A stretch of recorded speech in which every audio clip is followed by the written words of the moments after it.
we saw Joe Flacco call out the coaching staff for their lack of their lack of aggression on trying to win a football game in Indianapolis that they lost. And then the next day, he's got a neck problem that's causing him to miss some time. And he certainly didn't look like he was in traction when he was calling out the coaching staff. What's up with this one? Is there any there on that front? I've been told, he's going to get a second opinion, and the next thing is real. That said, I'm not blaming you for arching eyebrows on this one. Okay. It was very interesting what he said very publicly after the game on Sunday. That's a new coaching staff that's trying to establish the way that they do business, and I think it's pretty clear that now the reality of where they're at has sort of sunk in, and that was reflected in the Emmanuel Sanders trade. It could be reflected later today if they move Chris Harris.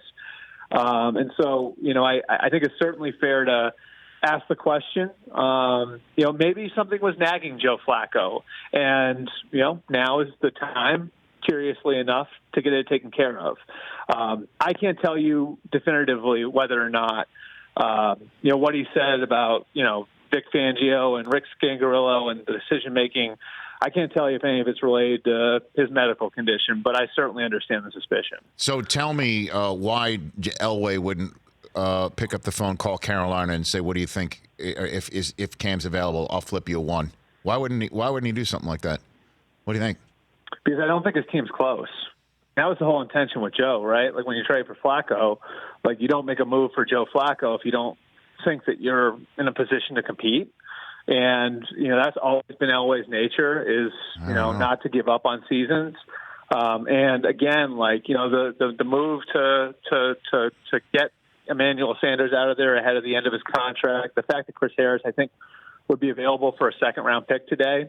If anybody wants to bite on that, he's in the contract year too, I think is sort of, to me, it just shows you that there's a realization of where they're at right now. Yes, I don't know. They like the two draft classes that they've had the last 2 years, but they're coming out of a major slump in that department.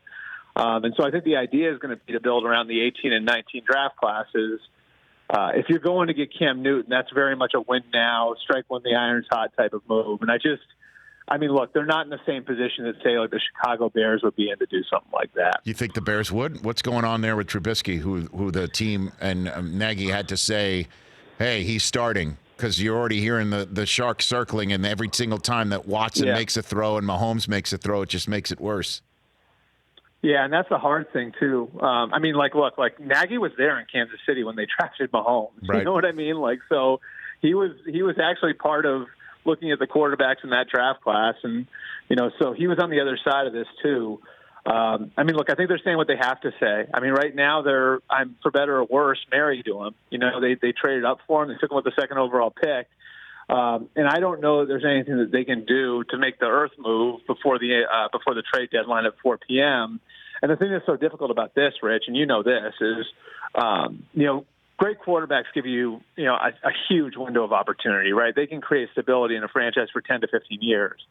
A great defense can create that sort of window of opportunity, but it's much, much shorter. Usually, if you have a great defense in this day and age, the window lasts, 2, 3, 4, 5 years, something like that, and then you've got to retool again. And so that's what's so hard about the position the Bears are in, and I think it's going to be part of the position that they're in going into next year, when they're going to have some cap issues to work through, where it's, we built this great defense, but how much longer are we going to be able to keep it together? How much longer are the guys in their prime going to be at this level?